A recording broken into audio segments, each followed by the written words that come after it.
Well, hello everybody. Hello. Well, today is a very special day for all kinds of reasons. You know, the sun came out. Welcome, welcome, welcome. Radioactive mutants haven't eaten us yet, so the day is good. And we have a very special guest with us today. The inevitable, the indomitable, the incredible, the inedible Matthew Williams. What's up? Welcome, welcome. Both of these guys have a great deal of experience in the world of music, both as listeners and as performers. We can all talk about our bios as we kick into the thing, but wanted to also talk about the theme of today's show. We're going to be turning off the spotlight. We're going to be stepping out of the spotlight into the shadows for the people behind the scenes, you know, not necessarily the main songwriter or the leader of the band or anything like that. These are the folks who are the secret glue, the secret sauce inside of many a music, and we will make our cases for our individual instruments as we kick along. Love it. Boys, shall we dig in? We should dig in. And thanks you guys for having me on. I was just saying earlier that I listen to your show to remember that I have friends. It's actually good to be able to get on and interact with you guys. We're glad to be there for the world at large. Everybody join me. So anyway, for me, you know, I thought about a bunch of different bass players, and there were some obvious ones like, oh gosh, I could talk about Carol Kaye because she's on every freaking song you've ever heard of, you know, from the Mission Impossible theme to, you know, La Bamba. She's just the super bass player that is absolutely everywhere, and maybe the average bear doesn't know her. In the musician world, I think she is well known. Everywhere. Outside, I don't know, is she a household name? That was one thought. Another thought was, oh, Lee Sklar, kind of the same deal. Looks like Santa Claus, an amazing bass player. He's on Susudio. He's also on Warren Zevon. I mean, goddamn, Lee Sklar. But then when I dug into my music collection, I just didn't have enough examples of those two. And then I also thought about, okay, sure, those are very important bass players. But I also have to think about my personal experience. Like, well, how did I get into this business? And I went back to like 9th grade, and I was kind of learning the bass, and I was working with two different bands. I had like a friend band, and then like a friend's parents band. You know, the friend's parents band was doing classic rock covers. Right. So then, you know, the friend band was like, yeah, let's do something from like our generation. So there was a guy in that band that was really great at figuring out stuff by ear. And first of all, I thought that was magic. I was like, You just listened to it and you were able to figure it out. Like, it seemed like rocket science to me because up to that point, my only success with learning any kind of bass line had been, you know, laboring over tablature or, you know, replaying videos, the Jocko, you know, video, like just desperately trying to hang on. So, you know. Yeah, it was magic, man. I think that was the same way for me. Is like, how are those guys doing that? Right? Like they were, you know, back then there was no internet, so there was no like you couldn't just Google it and learn in 5 minutes later. Like you really had to figure out a way to do that. And it was either to those tablets or books, which none of us could comprehend. How far does this thing go? I mean, you get the first few bars, but then it's listening to the triplets or 16th notes is just like messy notes. There's a 17th fret on my guitar. I didn't even know that was there. So my two friends with ears, and I hope they're out there somewhere, Paul Sorahan and Josh Buck. These guys were really big into the Pixies and the Cure, and they just had the ears. They were able to figure shit out, and it blew my fucking mind. And they were able to here's some songs to me, so that was like kind of like my gateway into like here's some entry-level bass that isn't so fucking bonehead, you know. It's not Smoke on the Water, and it's not, you know, Peter Gunn. It's like entry-level bass, but with taste and fun to it. So today I'm talking about Simon Gallup. From the Cure. All right. That's he joined the band, I believe, in 1979. British bass player Simon Gallup. Very interesting history. He's been in and out of the band so many times. It's not even funny. but I'll try to stick to the bass aspects of him. What got me into him was, again, there's a simplicity to it. I mean, I listened to, everything from this album, 17 Seconds, all the way up to the newest one this week, and could not find a bass fill anywhere. It's all very like eighth notes and just like very definitive bass, but it's all very dominant bass. It's often the very first thing you hear in a Cure song is the bass line, and that's because he's given a lot of space. The way they compose their songs is the drums are kind of spacious and airy, and the guitars too, spacious and airy, lots of open arpeggio and dreamy open chords. So lots of room for that bass to fill up. And he does, and I love it. So, I learned stuff like this, and, these first few albums, they really kind of fit in the goth mold. And you can see that. I mean, just look at it. This is Rainy Day shit. Leading up to this album, which is just like, oh my God, the Rainy Day is never going to end. One of the bleakest, this is a pornography album, and is one of the bleakest things I've ever heard. Another thing I like about Simon Gallup is this.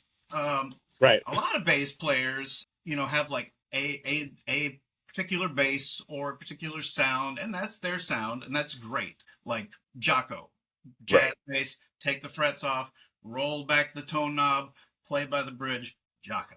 But Simon does not stick with any particular bass. I mean, he plays a lot of Thunderbird 4, but he also jumps around. Like on this super dark one, he's playing a Rickenbacker 4003. Yeah. I never would have known that. Great basses, man. It doesn't sound like a Rickenbacker at first, but after learning it, I went back and listened, and I was like, it does have that kind of like evil, sinister. I mean, Rickenbacker is a mean-sounding bass. So really very mid-rangey. So and then he jumps around. Now he has like a custom model like Schecter that he plays. There's a reason. Played a jazz bass on Wild Mood Swings. He jumps around, and with effects, both Simon and Robert are big devotees of Boss. Like they play Boss pedals. And those things have been around forever, and they're like tanked. I mean, really set the tone for any effects that are happening. I mean, maybe outside of some of the fuzz face stuff, but well, Steve, to your point though, like flashy bass and bass players that stand out because of their tone. Like I've always heard people say it and agree 100%. Like great bass players, you really don't notice them because they're doing their job and filling that role, man. And some of the best bass players in the world, you don't know their names. Yeah. Because they're not flashy. They're playing that part and they're doing it well. And great bass is great bass, man. Right. I love it. The thing I learned is it's one, it moves you, but you don't realize it's what is moving you. It's because it's connecting the rhythm with the harmony. Yeah. It's like, hey, harmony from the lyrics and the guitars. Come meet up with the rhythm, the drums. One of those things that like you may not notice it when it's there, but you sure as hell notice it when it isn't there. Because as a guy that's done a lot of solo gigs and sitting in a bar, like nothing moves butts unless it's got bass, man. Nobody's dancing unless there's bass. You know it. So, Boss pedals. Yeah. So the Metal Zone guy? Boss DD3. Is it the Metal Zone? Boss DD3, the CD Chorus CE5. Yeah, they use that thing. The ridiculous one is like the MT2. It's like a red orange overdrive. You know that one? MT? What's that? Is that the Metal Zone? Yeah, the Metal Zone. Oh man, those things are a little bit like that one shows up here on Head on the Door on a song called Screw. That one's definitely worth checking out for crazy bass. The old Scoopy guy. It's nice. It's got that fuzz. It's got like some crazy processing. Weird EQ. It's the other way. It's the frowny face. Will avoid this. He does the smiley face EQ. Okay. Like not many dudes do that. Like most bass dudes, like, hey, I need definition. Give me some. Yeah. Right. In fact, a lot of people. But that's like a metal trick too, which is hilarious. That's like metal dude guitar. Like that scoopy. Right. So yeah, I guess he's like, I'm in the Cure. Get that tone. Yeah. He's Which is got to bring crazy a smile you wouldn't in. think that the Cure of try to all lighten bands it would up. be like, let's use a metal zone pedal But and scoop all the mids. Yeah. Yeah. Strange tonal choice, strange EQ choice. But Right. Yeah. A little wild. Strange choices. But and it's a strange meshing of worlds, because like there's the watery stuff too, and that connects me to like psychedelia. Like to me, is like in a lot of ways, the Cure is a very trippy band, like Banana Fish Bones and stuff like that, like From the Top and even this album, Kiss Me, Kiss Me, Kiss Me. So good. But the other essential ones, of course. I was so happy when it was so good. And that's got the big hit. I was ready for it to be so bad. I was like, oh, please don't be bad. Please don't be bad. Oh, yay, it's not bad. Great, yay. This one starts off with some crazy fuzz bass. This is a fun little exercise, Steve. I think when you sent out the idea, like so many things popped into my head. Especially with guitar, because there's 9,000 guitar players. I thought about some of my best buds too, like people like David Blackman. We're talking about side guys that have kind of blended in, and played on a bunch of records. And I've gotten a chance to play with David, obviously, and also Randall Bramlett was another one. Played with Greg Allman, John Hyatt, a bunch of folks. But, and then I thought about, guitar slingers like Warren Haynes and Jimmy Herring. But I ended up landing on a guy who doesn't even really play a guitar per se. He plays a dobro, the 4-time Grammy Award-winning Jerry Douglas. And he's just one of those guys that's like blended in. I think he was born in the 50s, and he started playing music when he was 11 years old. With the West Virginia Travelers, and this is a guy who started in bluegrass music. I was trying to go back and see like who his influences were, and there was what's that guy's name? Josh Graves. So these were guys that were on like the Porter Wagner show in the 50s, 60s. Josh Graves was playing a dobro, and then this guy, Bashful Brother Oswald, was like in overalls playing dobro. So these guys were Jerry's influence, and they would come on a show that was, typically country music, and they would play this dobro, which would light it up, man. It was kind of like fiddle, like where there was no bounds on frets. Guitars back then didn't sound very good, mic'd up on stage. Even the electric guitars at the time, there wasn't a whole lot of sustain, and then these guys would come on with these dobros. And it basically sounded like, threw a hubcap on a guitar and then played it with a metal bar slide. So those were his influences. And of course, like Tut Taylor that played with John Hartford and folks like that. But Jerry, I think it was one of those like young prodigy musicians, started at 11, but he joined the Country Gentlemen when he was 15 years old. And then, I think when he was 19 is when he kind of joined up with JD Crowe and Tony Rice. And I mean, they were kids, man, and they were doing things that were otherworldly compared to what had come before them, mainly in bluegrass. But I mean, if you look at his repertoire, like you can't find the records that he's on. He's on so many records. There's no list of every record that the guy's been on. But on his website, it says he's been on more than 1,600 albums. So like pretty much anything you've ever heard that has a dobro on it, 99% chance it's Jerry Douglas, especially from like 1979 to like 2010. Like it's going to be him. Yeah. So I kind of landed on him, for various reasons, but I think he's mainly known through the Alison Krauss, because she really blew up in, I think, the late 90s, early 2000s. I think he started playing with her in 1998. But if you look at his career, like there was 30 years of music before that. I mean, the guy's just been doing it forever. Some of my favorite stuff is obviously with Tony Rice and Sam Bush, and they took straight bluegrass and like added the little pod element and like the prog rock element to it, where we can play stuff that you guys have never even thought about playing. And they really like would just go on stage and people's heads would explode. Like, what is this? No one could hate it because it was so good, but it was way weird. Did that predate Bela Fleck? It was this. He's part of that group, so like they all kind of joined forces. I think around. Jerry's first solo record was, I think, around 1979, and so the early 80s, all those guys were playing together. So Bela Fleck was part of that group. So you can find there's like on YouTube, if you go and search for Merlefest all-star band, there's a clip from 1991, right, when we were like obsessed with Lemonheads and Nirvana and whoever else we were listening to. These guys were all together. It was Tony Rice, Sam Bush, Bela Fleck, Harry Douglas, Mark O'Connor, all on stage together, and they just like, it's some of the greatest acoustic music that you'll ever hear, man, because all those guys were just, and like, I mean, they were the Yo-Yo Ma, their instruments, all these other influences too. I feel like that was the kind of, he was able to connect people who wouldn't have listened to it otherwise if it was just like bluegrass. Like, but like taste and it's like in that idiom, he like super fast triplet figured out how to like quote yes so records good. And like the weird stuff. Right.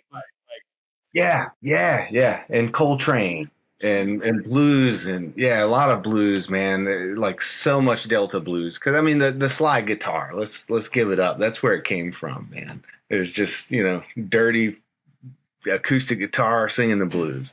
So he definitely brings that aspect in. And I'll unabashedly state that one of my favorite things that he's ever done is a Christmas album called Jerry Christmas. It is on repeat every Christmas at the Williams household. But sort of the last thing I want to point out was, if you haven't heard it, there's a thing he started, I think in the early 2000s, called Transatlantic Sessions. And what that was Jerry Douglas basically took a bunch of his core Nashville musicians over to England and Scotland and got with a fiddler there named Ali Bain, who was like traditional Celtic music. And they started doing a TV series on the BBC where they just would bring these, two worlds together and throw these people in a room. Awesome. And it was basically just acoustic music on television, but like you would have American artists playing with traditional Celtic artists and vice versa. And you can watch that for 16 hours straight and never, feel like you're getting tired of it. It's so beautiful, man. Yeah. Alison Krauss, that's where I discovered him. Yeah. It remains to this day. I'm certain at this very moment he is on tour in the opening slot for Alison Krauss. Yeah, he still plays with Union Station, and I think that's between that and probably Oh Brother Where Art Thou, like hearing the dobro on that. Like, I mean, like I said, the guy had been doing it for 20, 30 years before all that. Before he blew up. But I mean, he's won 14 Grammys. There's I think he's been nominated for 30 something Grammys. He's won 3 times CMA Music Artist of the Year. Like, most people don't even know what a dobro is or who this guy is, but he's just done it all. And one of my I'm a goofy guy. You guys know that. One of my favorite things, I don't know if you remember, we had a friend, Michael Baxter, and we used to always kid Baxter because he went through different phases. He was Farmer Baxter one year, he was Hippie Baxter. Going through these old videos of Jerry Douglas, same thing, man. You don't recognize him. Oh shit, it's PE teacher Jerry Douglas. Nice. It's mullet Jerry Douglas. It's yeah. But I was looking through my collection. I don't collect like you guys. I'm not a hard copy guy, but I did have the Tony Rice Cold on the Shoulder record from the mid 80s. And this is one, and Bela Fleck, I think, is playing banjo on this, Sam Bush, Jerry Douglas, and Tony Rice. This is one of my favorite records. Well, yeah, I mean, the reason I mentioned Bela Fleck is, and people at large might not be aware, but there was this whole thing in the 80s of pushing bluegrass, or just pushing the genres away. Yes. And pulling other things into it, being okay, yeah, that instrument is associated with bluegrass, but well, they were doing hair metal was big at the time, right? So if you look at the Newgrass Revival, which Jerry Douglas wasn't a part of, but Sam Bush and Bela Fleck and John Cowan, they were doing those same kind of ideas, man. The high vocals, real high. doing all that stuff and shreddy acoustic guitar. Yeah, they were just like, they were throwing up a finger, but they were also respecting it at the same time. But they were saying, we're going to drive this into a different realm. Bluegrass is not just 1-4-5. Is what these guys were doing. And again, the musicianship was there to where the old heads couldn't go, these guys suck. Like, there's no way anyone could say that, because they're like, how are they doing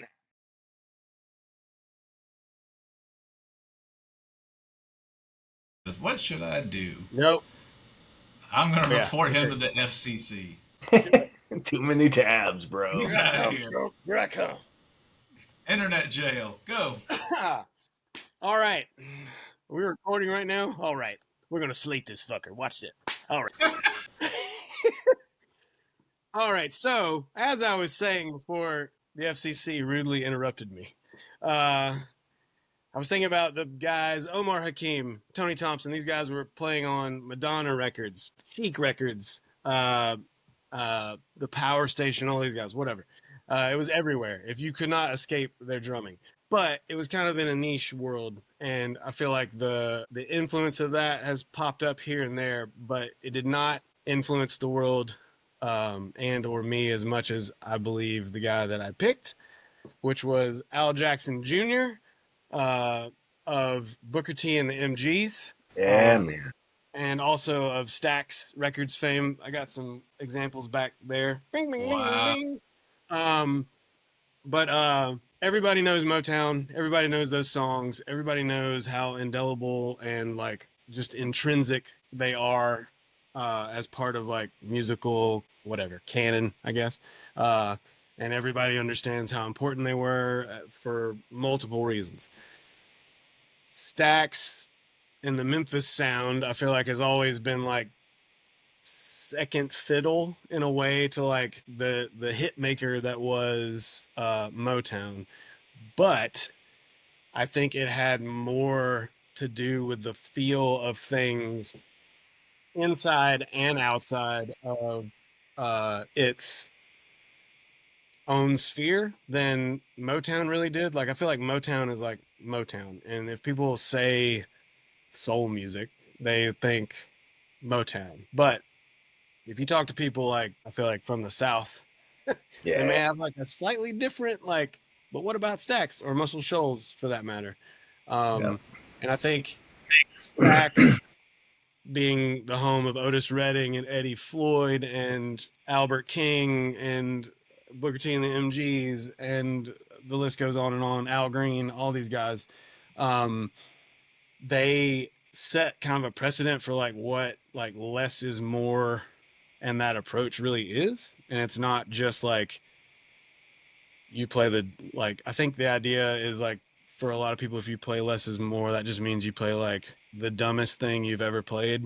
And like as a drummer, especially, you're just back there like plodding along and it's like not interesting or it's not fun or serving the song or doing any of that stuff. And I feel like that's where Al Jackson Jr. shines, is that he did nothing but serve the song, and he did nothing but play what was necessary, but it was also very creative, and it, like the drum parts become like hooks to the song. Like you can't have that song unless you have that drum beat.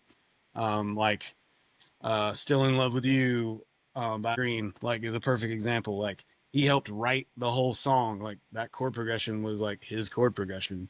But like that drum part is weird. Like it's just a weird drum part. Like snares are off on the snare and he's just like plodding along like in this weird like Gallup-y sort of way. Like it's the kind of thing that nobody would be like, hey, why don't you go in there and play this like this? Right. It just came out. Brain to be like, hey, I'm just gonna do this thing. And like by itself isolated, you'd be like, what is he playing to? But then you put like everything on it and you're like, oh right, that is exactly what had to happen. Obviously it was a little bit more adventurous with Booker T and the MGs, especially as they went on. I mean, early on you got Green Onions, which is like probably the reason that I ever wanted to play music to begin with. I love that.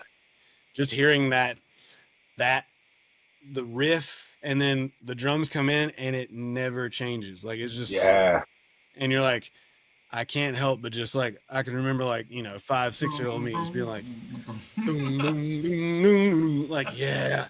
And it like somehow gets more intense without ever really changing. Like, was that from your parents, Ford? Where'd you hear that? Like it was somewhere. I remember like maybe Mickey was like, here, listen to this, or like it was on a show or something. It was somewhere, and I remember hearing it and just being like, it was like the ear, like, what was that? And it like it kind of got lodged in the back. You know what I mean? Like I don't think I even really realized what it like messed up in my mutant DNA or whatever. But it was like the like mutant gene just got activated. Like, oh, well, what's that? And I gotta figure this out. But yeah, like I think the best evidence of like the influence is that Stax has been sampled so much in hip hop later because so much of it was like you could take these little chunks and snippets of like these super interesting chord changes, but also these super interesting for like the boom bap stuff. Yeah. All those beats were just so good. Like once you like solo them out and just let the guy cook, as the kids say, they it just like provided this backbeat for like a whole new genre at the time. I mean, once like the sampling really got going, like you could find stuff everywhere, but they were digging like strange like songs out of crates and that nobody had heard for 20-30 years at that point, and like, oh, like who's that guy? And then somebody finds out like, oh, that's Al Jackson Jr. and oh wait, so is that guy, and so is that guy, and so is that guy. And so it's like his like, like I think a lot of those samples and a lot of like the sampling in hip hop is like James Brown derived for sure, like Funky Drummer and all that. But like there's a whole lot of Stax that got sampled and morphed around and all that and became like a whole other, is like suddenly he's like the drummer for everybody else that he's not even alive to like to play with.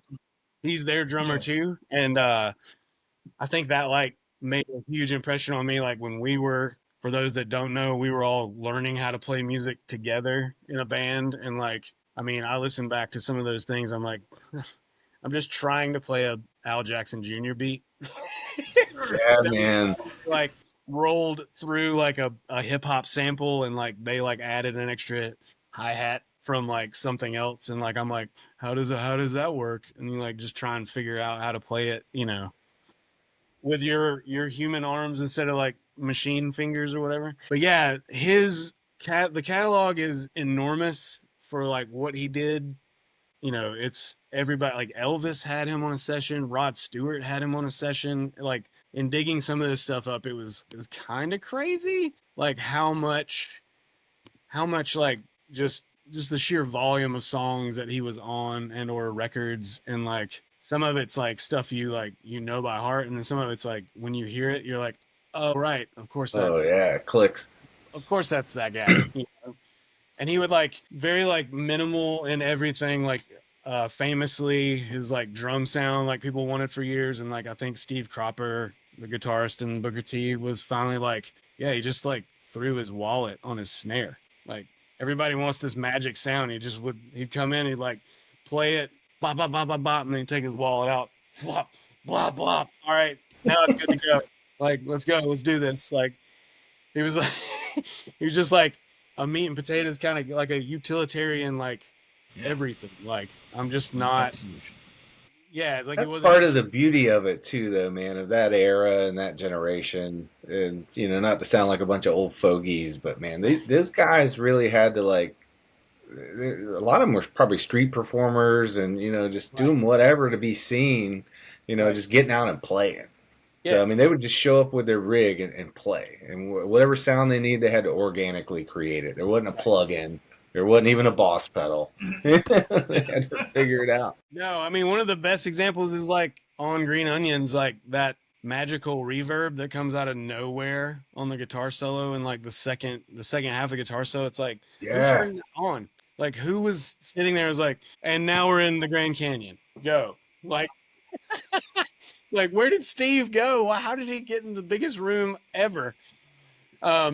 But yeah, you're right. Like there was no, and I think that left a mark on me as well. Like try and like, especially as a drummer, it's like such a physical thing, and you're like literally like you're hitting things to make the sound come out. Like you kind of have to figure out how to manipulate the sound before you even manipulate. You don't have volume knobs, We always had, we could turn up and turn down on guitars and stuff. And you had to do it, you're like, with the force and intensity.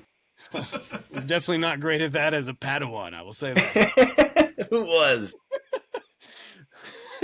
Even later, not so great at that. But yeah, but yeah, you're right. Like I remember going in studio sessions and being like, oh, how are we going to get this sound right? And it's like, oh, well, give me like 10 minutes to like, if you're going for like a marching snare drum and like suddenly like you look around and there's no marching snare drum like available, like how are we going to fake that? Like, well, I'm going to take this, tiny little snare and just crank the shit out of it. And then like, and then like, you're going to mic it, but like, let me work on it for 10 minutes and like, see how close we can get it.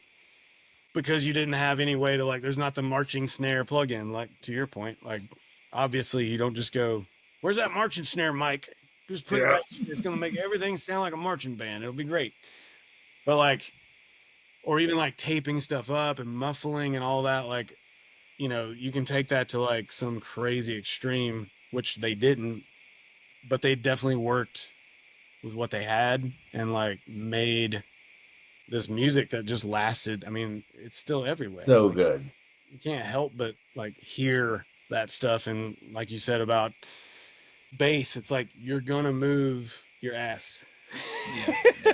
Like when you hear those songs come on, you're gonna have to be grooving. Like you can't help it. And then you'll hear, hopefully you'll hear them again in like something that happens 25 years later in like, a Biggie song or something. You're like, oh, that's Al Jackson Jr. too. Or like, here's this Public Enemy song that has an Isaac Hayes, sample, and that's also Al Jackson, or like, love like it. all that stuff. You're like, oh my God, like he's everywhere without being anywhere. He's like a ninja. He was a ninja. Now, wasn't there, and this is just the tinfoil hat part of my brain, but like his death was kind of, it was weird. Like he was shot and killed, but he was also like shot multiple times, and people say like he owed like the record company money or something. Yeah, apparently the story as is known is that he was trying to get somebody to watch, like he was traveling to Atlanta to work with William Bell, who was like a Stax artist, and he remembered on his way out of town, I think he was maybe in Chicago. No, he was in Memphis. To fight or something? Yeah, he was going to see the Thrilla in Manila. And like he called somebody to be like, hey, I'm not coming down yet because I'm going to go watch the movie. He goes to his house. When he gets there, there's like supposedly like 3 folks there. And they like make him get down on his hands and knees and like shoot him in the back, like, and kill him. And then like at like 3 in the morning, he's like, what's that? When was that? Like, this is 75. Okay, he was like 40 years old. It's crazy. Okay. Yeah, I mean it's like the same as like I feel like all those guys. What was it? Otis Redding was like 27 when he died. Yeah, man. What? Yeah. No, you're good. But he had also his wife like shows up later like at 3 a.m. like comes screaming out of the house and is like tells the cops like all this stuff, and like nobody really believed her because she had also shot him. She had shot him previously. Yeah. He decided not to press charges, which I was like, got double shot by different people. Yeah, a different time. I can't, like a year before or something. She had shot him, and he had just okay. So not the same night. Not the same night. No, it was like years. But she shot him in the chest and didn't kill him, which I'm like, okay.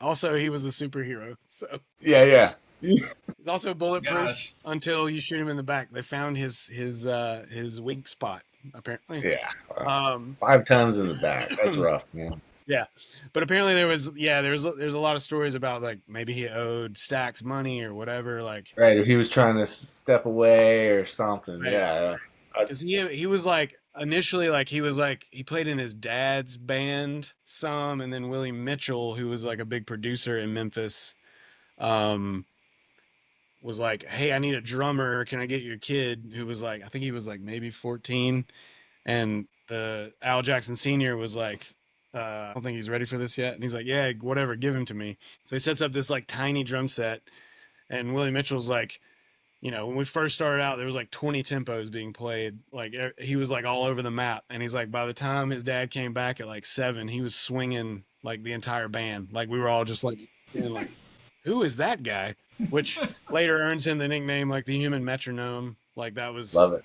They just knew that like if he's there, like you're fine. Don't worry about it. It's all good. Great clock. Great inner clock. Yeah. I mean, this guy's to a click track. There's no metronome. No, like everything was done live back then, so they had to get it right, man. Right. And it's just it was a different world.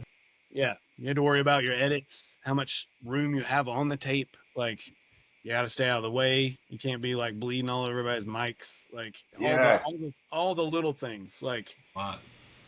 But a lot to consider. That was my guy, Al Jackson Jr. I love it. Fantastic. Yeah.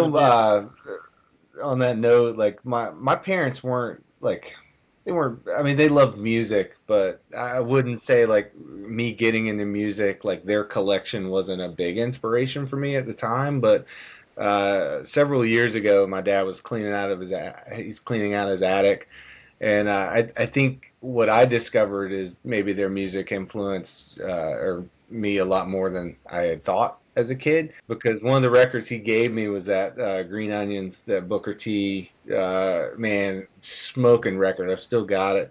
And then Willie Nelson Greatest Hits. It's just like all the great Willie stuff. But when you brought him up, I was like, I've got a record somewhere. I need to pull it up. It's so good. Yeah, man. And I mean, I should close the circle that I started with all this with the Steve Jordan thing. But Steve Jordan is famously like, because there was no more Al Jackson Jr., like he was kind of tapped later to be like in the Blues Brothers band, which basically they were Stax and Booker T and the MG's like cover band for all intents and purposes. He was the drummer for that, and like kind of stayed in that role with like the reincarnated Booker T and the MG's later. And like, I mean, he is, if there is like a modern day Al Jackson Jr., it is Steve. Like Steve Jordan is just ridiculous. Like 100%. Like there's videos of him on YouTube like going to classes and like just watching, like just being there to be like, they invited him in, he's just watching people play and they're like, how do I do this better? And like he like will walk up and play on the same drum kit, as the kid who's trying to figure the thing out, and it's just like magic comes out of it, and you can see the kid just like and then he says, he's like, here, give it another shot, and he like sits down and he's like, man, you're doing so great. He's like so encouraging, but it's like he just has that thing, and it's like you can tell he's working on like that space in between like hi-hat and snare. Like he'll talk about that all the time. Like there's all this room between the two that you never think about unless you're like really thinking about it, and how you use that is so important. And that was like it's like an Al Jackson trademark. It's just like, if he's just laying it down, there's so much like, it's like a conversation that happens between his hands, it's like he's so like almost behind everything, but absolutely on top of it at the same time. It's so right on, man. Like, how do you swing something but play it straight at the same time? Like that feel is just, blah. You can try your whole life and you'll never get there. I mean, yeah. Well, you said he's on 1 million sessions, right? I imagine that's a lot to do with it. It's just he was probably just one of those dudes where it was like sessions all day, gigs all night, or gigs all day, sessions all night. I mean, it's just back that was a time when people could just be playing around the fucking clock. And I think the thing that makes a lot of that generation great is they all got really great at, number one, doing a lot of different styles and a lot of different sessions in a given space, but also just working fast. Yes. Like I feel like things just moved more zippy, Well, they could go in and kill it. Yeah. You talk about Steve Jordan, like on guitar, I think about Steve Lukather, right? People like that are just, they're on more records than you don't even know who the guy is if you're just a normal music fan because he's his name's not on the record, but like Michael Jackson, Yep. all that stuff, man. Like who could cover for Eddie Van Halen? Like people like that. Like I mean, Right. Luther's kind of that in that vein too. I definitely thought about him when you sort of posed this topic because there's guys like that they're the top session guy for a reason. Yeah. It's not because they're going to come in and dominate your song and you're going to put their name on it. Is they're going to come in and play the song and they're going to play it better than anyone else, and you're not even going to know they're there. Like it's just going to be part of the song. I think that's the older we get, the more we appreciate that as musicians because like personal recognition. Like we're not in it to be Beyonce, and we're in it because like I think we love being a part of something, and I think the three of us are lucky that we started with a band that sort of had that collective thought. Is like our band is what's awesome, not Matt, not Steve, not Aaron. Like the band is what's great. Right. And I think you draw inspiration from those guys, especially the older you get, because you have to dig for them.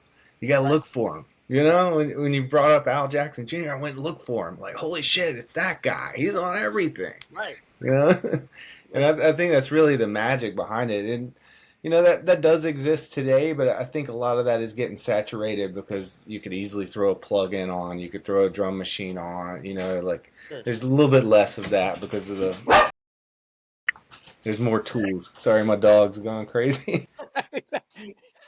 I thought you figured out how to throw your voice. There's a reason why. There's a reason why I put all my dogs on my records. Like there's dog barkings on my songs because I can't cut it out. You are the world's premier session dog voice thrower.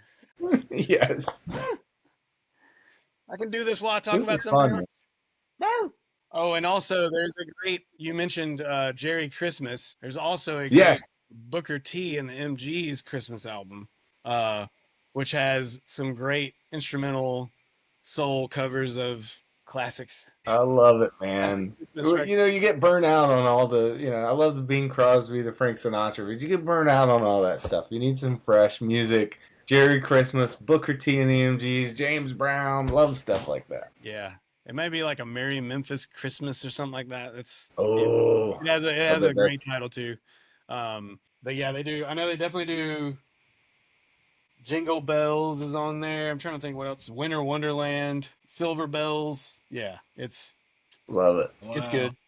If you ever do listen to the Jerry Christmas record, like it's beautiful. Obviously, Dobro. There's a lot of instrumentals. A couple of like Mary Chapin Carpenter singing a song or whatever. But he does a version of Santa Claus is Coming to Town that's like complete Zambi like out, like it is so weird. Like he sings it in this voice the whole time, and it's like super creepy. Like a lot of times we're like, skip it, but it's definitely worth listening to. You better watch out. Yeah, he got Beefheart over to do the vocals. I don't know I think it was just in the studio. Hey, let's do this. All right. Those guys can get away with doing whatever the hell they want on their solo records because they've had to play on everyone else's stuff, I guess. Also, I don't know if this shows up, but I mean, look at these dapper Dans. Yeah, man. Fracking suits. Now, this is volume 1 of the complete singles. By volume 2, we had obviously discovered the 70s. Yes. Wow. But look at him. Al Jackson right there. I love it. Just Cropper doesn't know where he is. He's like, I don't know. Colors they are a changing. Yes. This will be my last tangent. 5 years ago, we got to go, I guess, it was in the before times. We got to see Booker T. He came on like a solo tour here to this tiny little place in Chapel Hill. And I got to I walked out and he was sitting at his merch table, like just signing stuff for people and like talking, getting pictures or whatever. And I was like, and my wife was like, you need to go over there and like talk to that guy. I'm like, nothing to say. So she makes me go over there. Good for her. He's like sitting there and he like, hey, how's it going? Like the sweetest dude. He's in probably awesome. 70s, maybe 80s. I don't know. And like, I tell him like, hey, I just want you to know, like, your music is like I played music professionally for a long time and like thing, and 90% of the reason, 98% of the reason is because of what you and your guys did like way back when. Like it had this huge effect. And he's like, oh, like that's so kind, thank you. And he like stands up and he looks right at Stacy and goes, honey, you want a picture? I was like, that was the coolest move ever. He just put a move in my life. It's so good. Honey, you want a picture? Yeah. So there's like a picture of me and him. Like it was definitely like one killer, of those amazing. I might have seen that same tour. It was either 2017 or 2018. I saw him at the Melting Point in Athens, and it was a real small, like 100 person room. Yeah. It was like some young Hendrix-looking kid on guitar. Yes. I think one of the kids was like maybe one of his sons too. Yeah, it was his son, and he played like Purple Rain. Right, he did Purple Rain and Hey Joe, and I was like, whoa, this is a jukebox, dude. What is going on? He just like tell a story about, I saw this cat Prince when I was blah blah blah. I was like, I could do that. He just starts playing Purple Rain, and it was like just him on a guitar playing Purple Rain. So it's also sounded like the strangest song ever because it's like so slow and like swirly. You're like, what is going on, Booker? What are you doing? But it was great. It was great. Last tangent. Killer. It's good times.